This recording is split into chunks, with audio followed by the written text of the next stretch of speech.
Game over, man. Game over. You're gonna need a bigger boat. So serious. I am Iron Man. This is a tasty burger. Welcome to the In Session Film Podcast. Welcome to this podcast review for November 17th, 2025, and I'm JD Duran. And I'm Brendan Cassidy. Hey, thanks for joining us, everybody, as we turn our French selves on for this episode. Get a little we new grab a wave here. baguette, and we hit the new wave, if you will. I love it. I love it. Yeah, we are here. Well said, JD. Well said to Thank set you. this up. I appreciate it. We are here to talk about Richard Linklater's new film, Nouvelle Vague, his second movie to come out this year. And I love it when my favorite filmmakers have two, sometimes three movies that come out in a year. Linklater and Soderbergh. Awesome to have two from each of them this year. Spielberg's done it before. He's not doing it this year, but he's no stranger to the two films in 1 year approach. I'm trying to remember. I don't think Linklater's done this before. Has he? I'm trying to recall if he's done a two-in-oneer. I don't know. Spielberg's done it a think few so, times. but- I know that. Yeah. I'd have to go through Linklater's filmography, but I don't think so. I mean, he's such a patient filmmaker. I would be so surprised if he ever did two films in 1 year. Yeah. Just a quick glance here. I don't think so. I think this is a first. This is a first, yeah.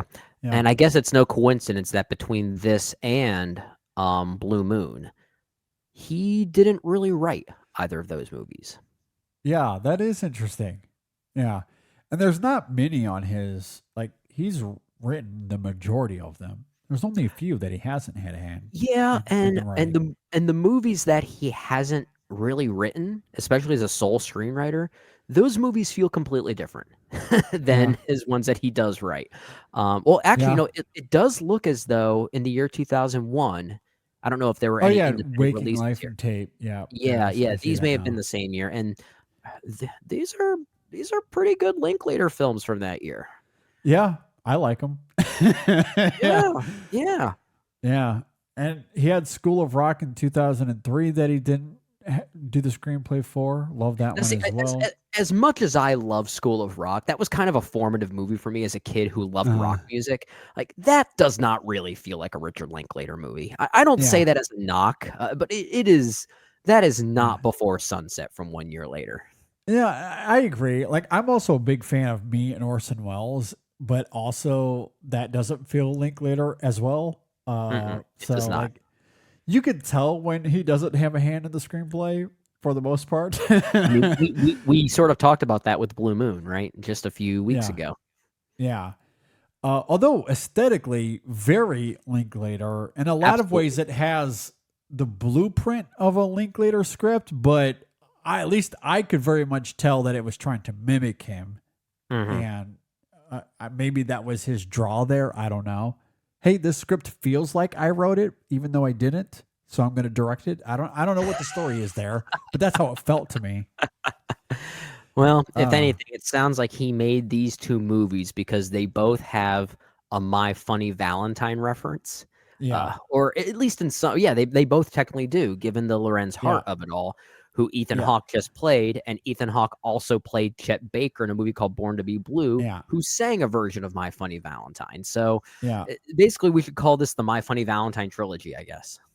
Well, and it was really funny because there was a reference to that in Nouvelle Vague, as Brendan just laid out there, and I had to take a screenshot of it. I sent it over to Brendan with the Leo pointing meme because we've talked about that quite a bit. I was like, oh my God, here it is again. Wow. There's a lot of Leo pointing happening in this movie. I'll simply say that. So while you were referencing the My Funny Valentine of it all, in many ways you were sort of summarizing this movie going experience. Yeah, for sure. We'll talk about it. I do love Linklater on the whole, though. I'll just reiterate that one more time. This film did premiere at Cannes earlier in the year, and it just went wide on Netflix this last weekend. So it is out. Indeed. It is available. If you want to go and check this one out. Are we ready to dive in, Brendan? Let's get a little new wavy here, man. Okay.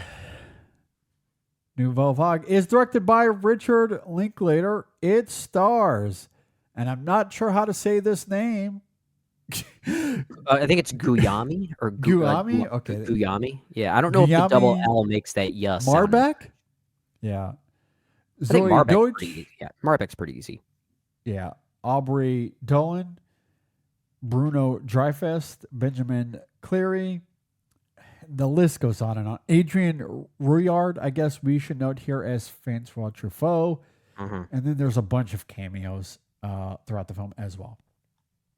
If you're not familiar with Nouvelle Vague, after writing for Quelque chose du cinéma, young Godard decides making films is the best film criticism.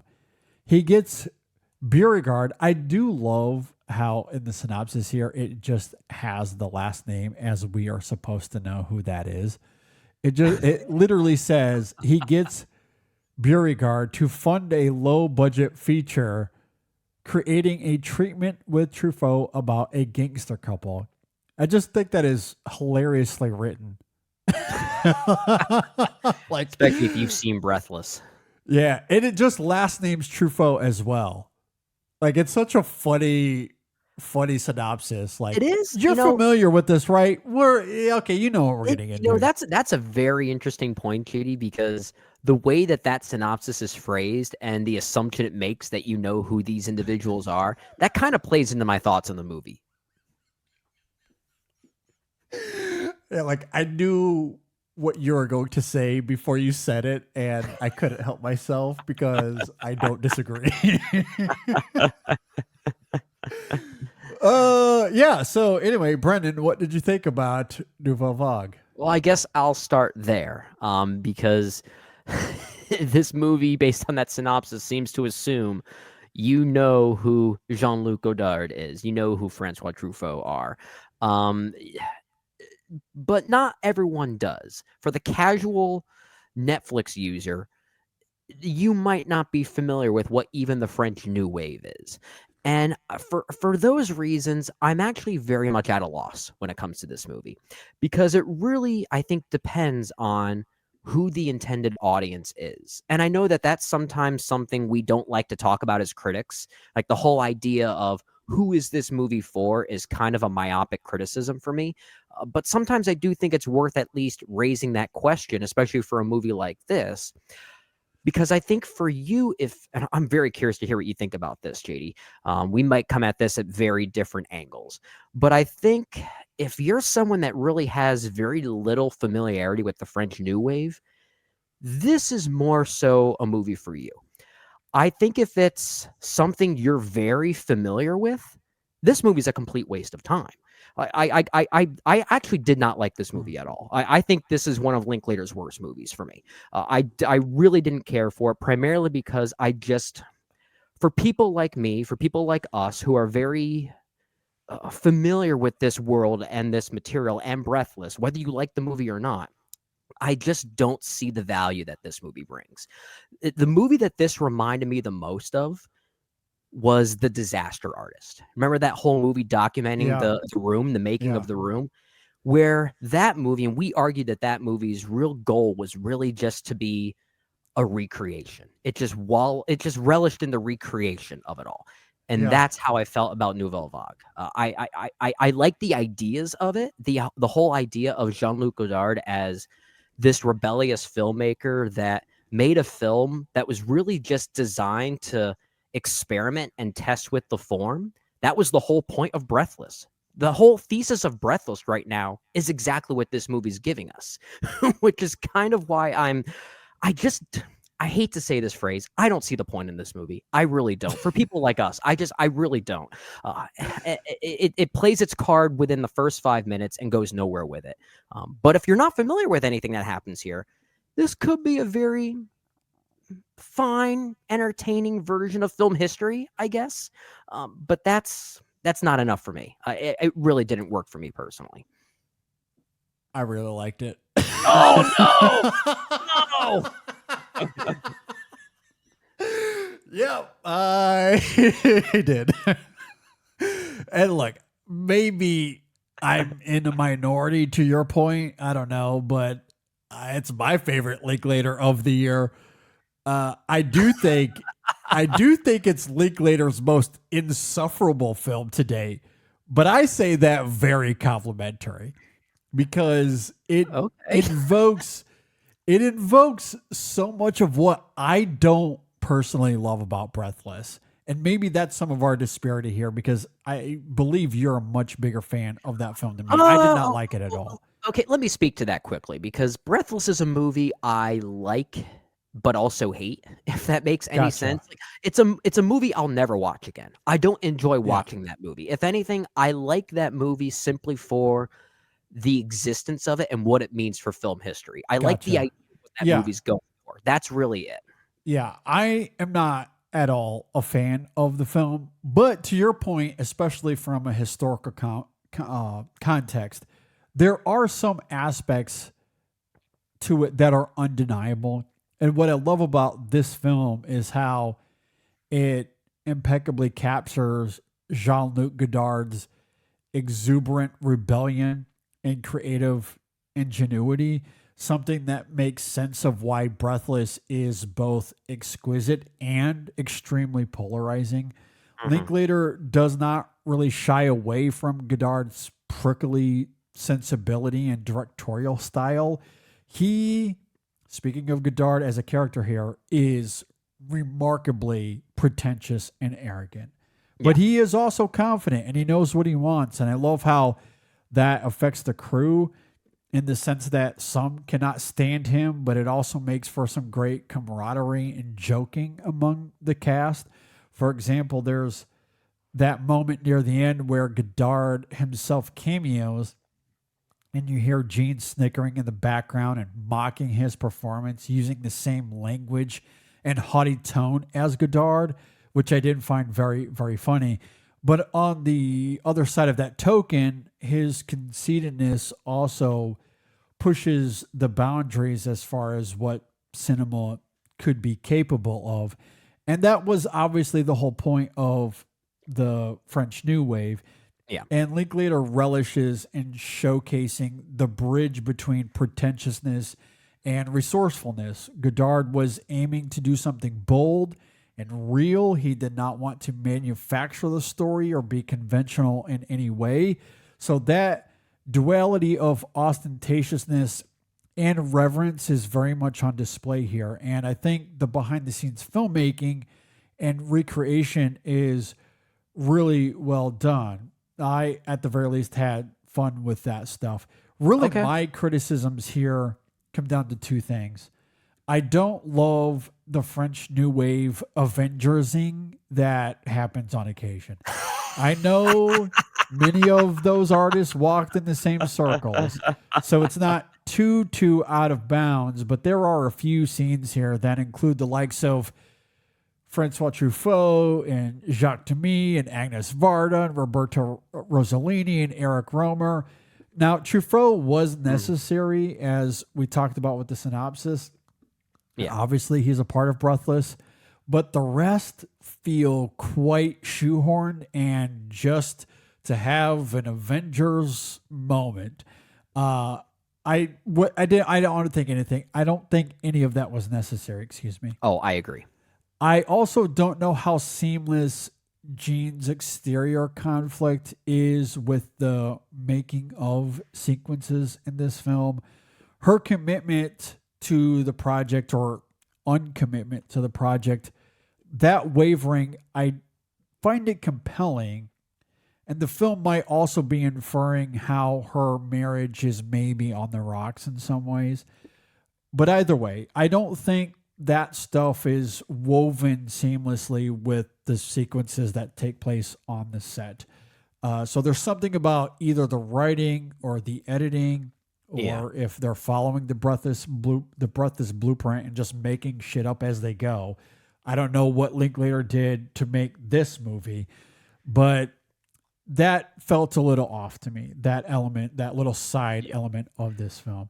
Sure. In the end, those are maybe smaller quibbles, but mostly I really enjoyed this because what it demonstrates is, at least to me, why I think Breathless is insufferable. And and I say that because this film is also insufferable, but in a way that I find kind of fascinating.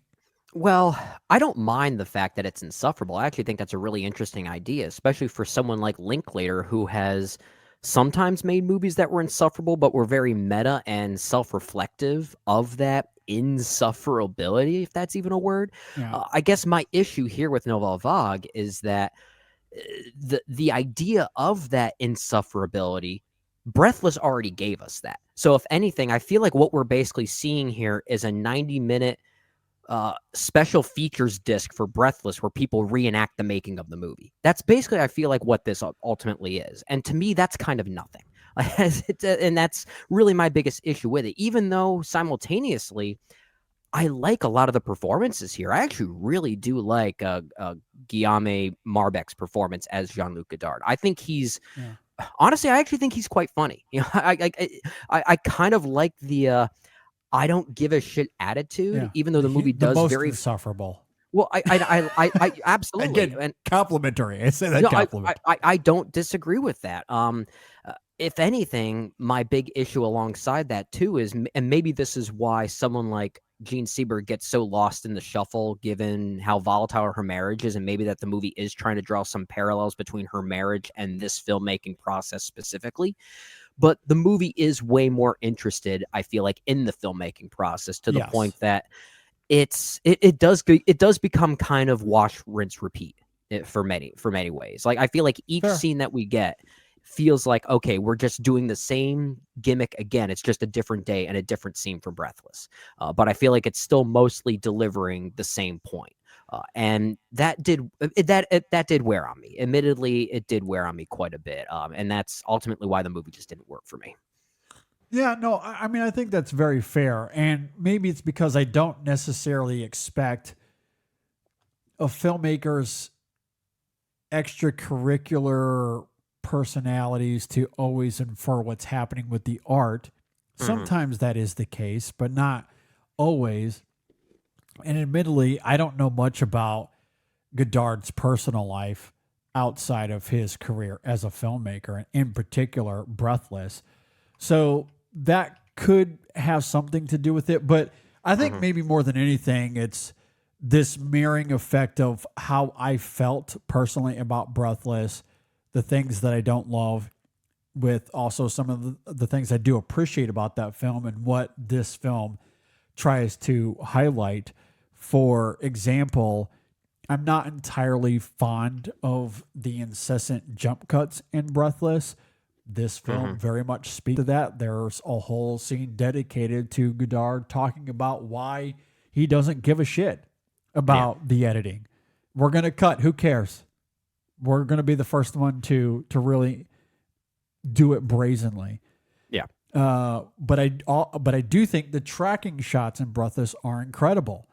And again, I love how this film showcases the construction of those sequences, in particular the bank scene. That shot was always one of my favorites in the film. And Nouvelle Vague spends a whole sequence showcasing how that came together in this very amateurish kind of way that was, again, kind of humorous. In Breathless, you'll also notice how the camera is rarely ever just still. And when they are rolling and setting up a shot, there's a lot of dialogue here about what to do with the camera or how a shot is going to be composed to give the image a sense of vibrancy. But the big thing for me with Breathless is that its narrative and characters, they just don't hold my interest at all. Again. Oh yeah, I will agree with that. That is absolutely a trait of the movie Breathless. I don't disagree. And I really enjoyed how this film gets into why that is the case, because essentially there is no script. Godard would stay up all night writing the next day's scenes.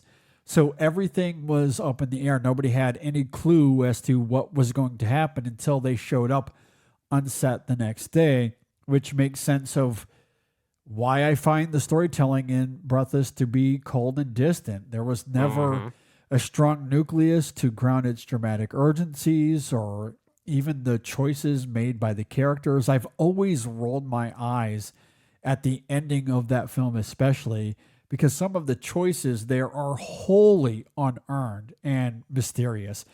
It's kind of laughable, actually. And boy, do I love how this film brings attention to that. There's a great moment where Gene speaks to it directly at the end here.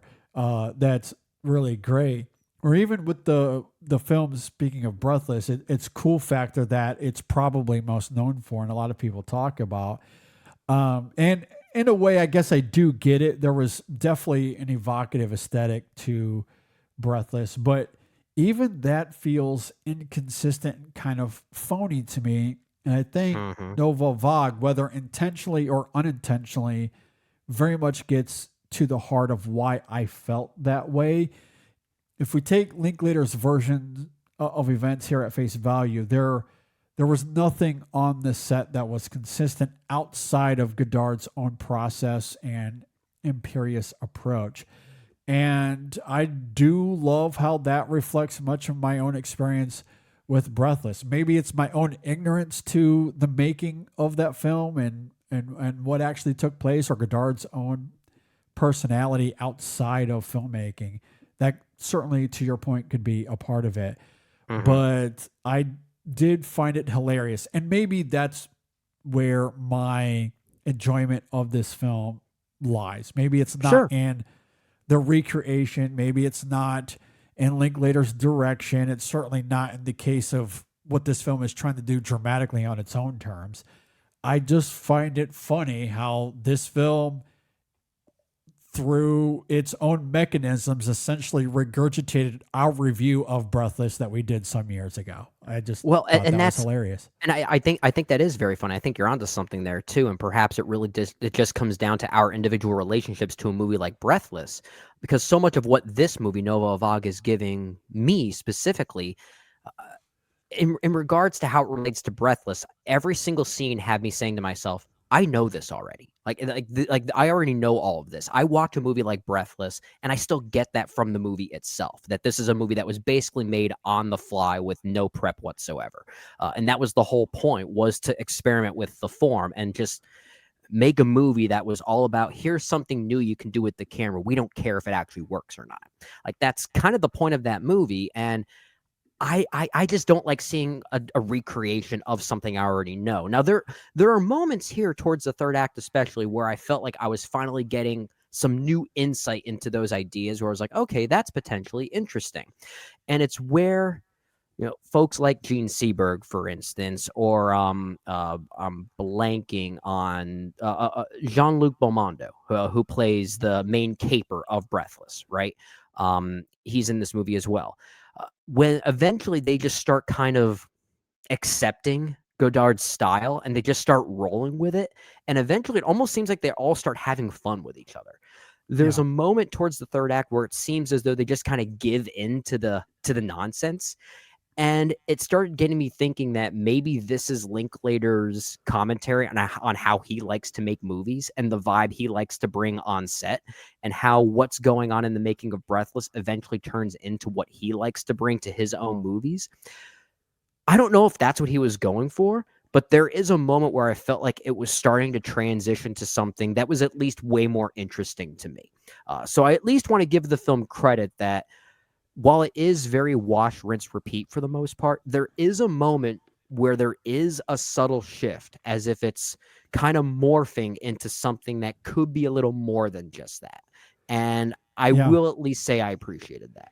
See, and those are the elements here that feel manufactured to me. Like, that is amazing. Feel shoehorned. Yeah. I mean, I can appreciate perhaps on paper how it tries to balance out or offer nuance to the recreation sequences, but I never got a sense that the screenplay, and again, maybe to be fair to Linklater, because he did not have a hand in the screenplay. Once again. But to me, it never felt like the screenplay was interested in those extracurriculars. As much as it just wanted to delve into the recreation process. Well, and again, maybe the disparity between you and I is I don't necessarily assume or didn't know about the behind the scenes and how that led to the final product that was Breathless, because I don't necessarily I look at a film, you can look at a filmmaker that is bold and audacious, that's doing new things with the form, like maybe a Robert Eggers, for example, but everything he does is super precise and meticulous and well thought out and planned. Absolutely. Whereas something like Breathless, obviously, antithetically, is making things up on the fly and doing interesting new things with the form at that time. But that doesn't mean that the creative process was the same.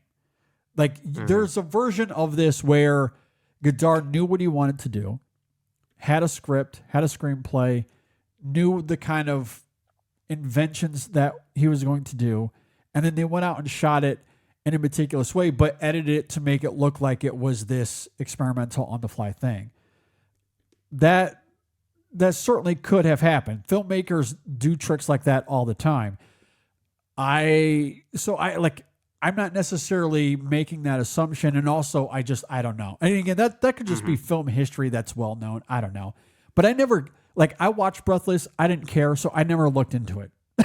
I think it's insufferable film. I stayed away from it, so I don't know what the filmmaking process was. But I do find it hilarious, at least through this film's version of events, and I don't know what's true and what isn't.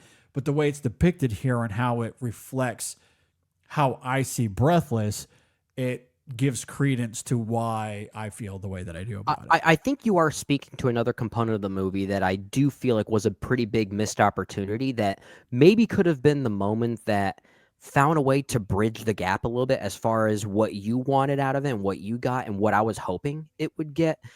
I think it's a huge missed opportunity, and maybe this is just the writers and Linklater not having enough at their disposal to do the proper research to depict this particular component of Breathless. But I really wish it would have detailed the editing process and what actually went through in the editing. We get one measly scene about the editing of this movie. Yeah, and honestly, that is a missed opportunity. I do agree. I would have loved a 90-minute movie recreating what the editing process may have been. That's a Linklater movie through and through. You want to have two people in a room just having a conversation, make it be what conversation they had trying to edit this movie. That's a great Linklater movie waiting to happen. And the fact Nouvelle Vague for bad, for worse. I would love. That's I would the see part that. 2 coming out next year.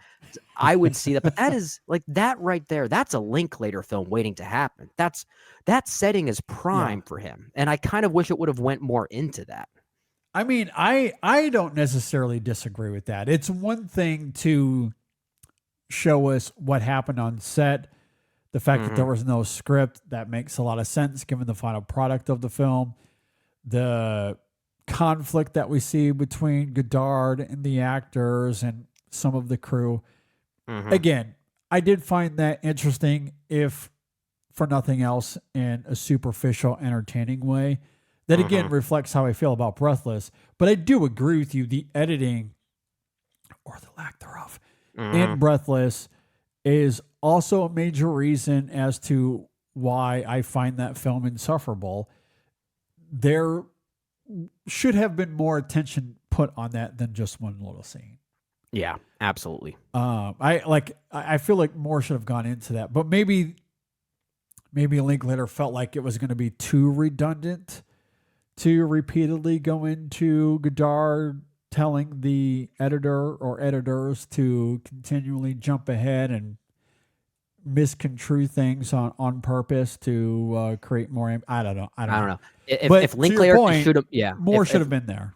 If Linklater can shoot a movie earlier this year, even though he didn't write Blue Moon, but make a very interesting movie nonetheless that only takes place at a bar, he could also do it in an editing. That's true. Yeah, no, I agree. Yeah, Nouvelle Vague for worse. That is going to be next year's part 2 to this. Look out for that. No, I would seriously watch that though. I would too. I would watch that. Yeah, I would too.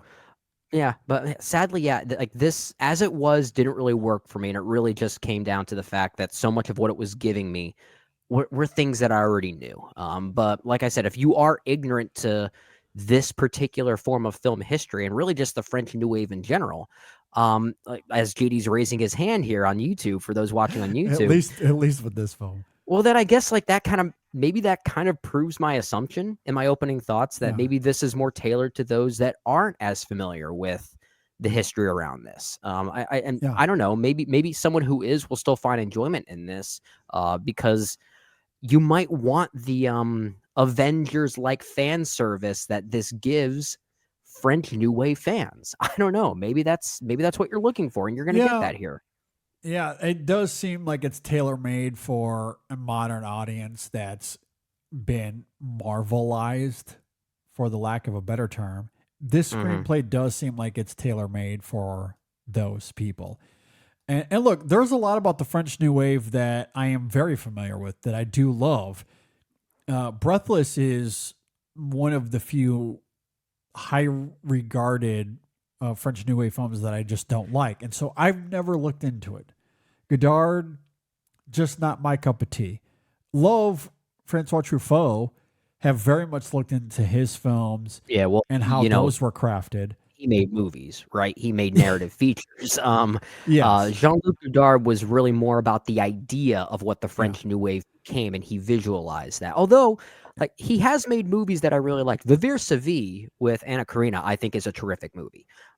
So like he's capable of that, but I always felt like Godard was really more interested in making movies that reflected the overall idea of what the French New Wave was, as opposed to making a movie within the French New Wave. I think there's a big difference. I agree. And it's probably why he's been so polarizing, and I don't always love him. There are a few films of his that I very much do appreciate. Breathless is just not one of those. But of the time with the French New Wave, there's a lot to love there, a lot to really, really like. This is just not one of those. So I never took the time to learn about the creation of this film or Godard's approach or tactics. The fact that it had no script, that he made shit up on the fly. Yeah. That was a bit of a learning experience here. Again, I don't know what's true and what isn't. But even within those confines, I don't think this film does a great job of deliberating between the two. Again, when it tries to do that with Gene Seberg, I think it mostly fails, even if it's somewhat compelling on its own terms. Like, I do find it interesting that she was not really all that committed to this film, which is obviously ironic given that she is so iconic with this film. Like her performance here is legendary in the French New Wave movement, and the fact that she was so detached from it, hated the ending in a lot of ways, but just fully committed when the cameras were rolling. Like, that to me is so fascinating. I do wish the film spent more time on that. There's another story there. Those two I just don't feel like it's compelling, but I don't think it's woven very well. I agree. That's my issue with it. Well, because like I said, the movie is more interested in that recreation process, the filmmaking process, that it starts to neglect some of these other attributes. Yeah, and it needed to pick a lane. And it's unfortunate because I think Zoe Deutsch is actually very good here. She's always great. I think she's a terrific actress, and I think she is very compelling here as well. This really is a script problem more than anything else. I do agree that the script is very superficial in what it wants to focus on. The writing team here includes Holly Gent and Vincent Palmo Jr. And these were individuals that also worked very closely with Linklater on Where'd You Go, Bernadette, which is perhaps very telling because I think that might be his worst movie. So I guess that's saying something. But it does carry a similar superficiality, if that's even a word, to a movie like Where'd You Go, Bernadette, or feels kind of lost in where it wants to go. And I think both these movies are kind of comparable in that regard, just picking very different, subject matters to depict. Yeah, I mean, I never really expected Linklater to delve. Well, I shouldn't say Linklater. I don't know if I expected the film, and I guess fundamentally starting with the screenplay, to go to these lengths, but a film that comes to mind when thinking about what this could have been, again, I'm not saying it would have been as great as this, but recently on the main show last week, we talked about 8.5. Like 8.5 is a movie about a movie, right? Yeah. That's why we brought up 8.5, because we were doing our top 5 movies about movies inspired by Nouvelle Vague. Right. That film is all about a filmmaker and some, like, he's going through an artful crisis, trying to figure out who he's going to be as an artist. Yeah. That approach tailor-made to Nouvelle Vague is what could have made this film fascinating as far as getting into the inner psyche of Godard and why he chose to be as arrogant as he was, and then how that funnels to the conflict with the actors. That's probably what the story should have been tailored on instead of the superficial recreation. Yeah. But it doesn't take that approach. It really just wants to be about the recreation. And look, I had some superficial fun with it, as I've talked about. But for this film to truly be great, I think it probably needed more of an 8.5 type approach. Yeah, well, that's why I made the comparison to The Disaster Artist. I think it's more in line with that than, let's say, something like, I don't know, Ed Wood, which actually did some of those forms of recreation, but actually had something to say about that form of recreation, about the man doing it. And that's it, yeah. Yeah. This is definitely more something like The Disaster Artist, which I don't like at all. Yeah, and I think that's very fair. That's very fair. I think with this film, while I don't think it's great. It's not going to end up as one of my favorite Linklater films or anything to that sort, but I just think as a superficial exercise demonstrating the absurdity of Godard and why Breathless is insufferable, I think it succeeds in that regard. Yeah, that's fair. At least that's fair. At a very base level. That's fair. And that was enough for me. But it's also why it's not 8.5. It's not Ed Wood. I mean, not many movies are 8.5. I mean, that's a high bar that most movies don't clear. No. But Nouvelle Vague is far from greatness because of that fundamental flaw. But superficially entertaining. Yeah, sometimes Richard Linklater is at his best when he's not trying to cram 2 movies out in 1 year. Maybe just wait 12 years and make a movie. Sometimes that's where I think his strength. He's a very patient filmmaker, and maybe that's where he should keep focusing those strengths. Well, the only other thing I see on here next is Merrily We Roll Along, and that's like 2040 at the very least. I was going to say that's like 30 years away, isn't it? Yeah, 2040 at the very least. So you might get your wish. Might be 14 years. I love how Richard Linklater has done this to himself many times, where he makes the Before series, or he first does it with Before Sunset, and then follows it up with Before Midnight, only 9 years apart. But in the middle of that, he's like, no, Hold My Own Beer. Here's a movie that takes place over a span of 12 years with Boyhood. Yeah. Now he's doing it yet again. Hold My Own Beer once again. Here's Merrily We Roll Along. I appreciate him challenging himself like this. Should be fun. I still love him as a filmmaker. Like I don't think Blue Moon or Nouvelle Vague, neither of those films are going to move the needle for me that much. Yeah, I'm looking at his filmography right now. I have a very rough ranking on Letterboxd that I don't even have shared publicly. Neither of these movies are top 10 Linklater. I mean, it's No. not at No. all. Yeah. I mean, in fact, like his movie Hitman with Glenn Powell from, what was that, last year? I think that's better than both of these. Oh, I agree. Yeah, hands down. Yeah. Better than both. Like, that was one of the more maybe underrated movies. Like, it comes out late summer or something to that effect. And by the end of the year, I think it flew under the radar a little bit, but was really, really good. Yeah. One of the better movies of last year, for sure. Yeah. I would also take Apollo 10.5 over both of these from this year as well. I would as well. Yeah. Yeah. I mean, these films are fine. I don't hate either of them. I know you probably are leaning toward that with Nouvelle Vague, but yeah, I don't feel, know. Yeah, I'm kind of with around the same rating for both of them. I think they're both flawed. Okay. They both have their issues, but I think they're both watchable. Okay.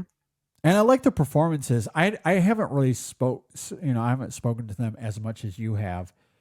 Outside of Zoe Deutsch, but I do really like the performances here quite a bit. I don't disagree. So I mean, especially how do I say it? Guillaume Marbach. He is really, really terrific. Like underrated, maybe underappreciated. Like he really leads into that Godard arrogance. And fascinating. I was pretty engrossed by his performance, and Zoe Deutsch as well.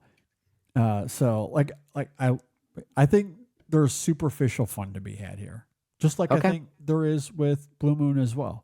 I just don't think either of them are great. No, by any means. That's fair. That is fair. Okay, so that's Nouvelle Vague. If you agree or disagree with us, you can leave a comment below if you're watching on YouTube. If you're listening on Apple Podcasts or Spotify, email us in sessionfilm@gmail.com. Hit us up on social media, however you want to get a hold of us. But we would love to know your thoughts on the film as well. This week, what do we got this week? So we talked about the film Hamnet, Chloe Zhao's latest film. That review is available right now. We went pretty long on that one, and I feel like I could have gone another 30 minutes. Oh, yeah. JD wasn't done. I had to cut him off. Pretty much had to tell me to stop. Man, I love that movie. Really, really love that movie a lot. So you can go and hear us wax poetic on that.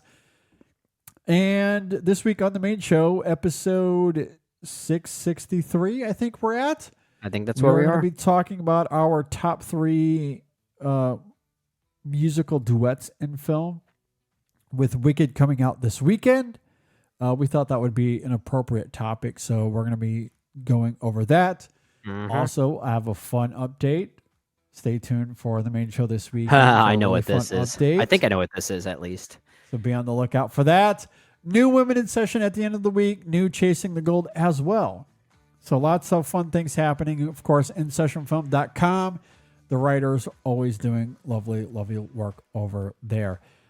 Now, with that said, we'll get out of here. Thanks for listening, everybody. Thanks for watching. We'll see you next time on the In Session Film Podcast. Still lovely. Nouvelle Vague.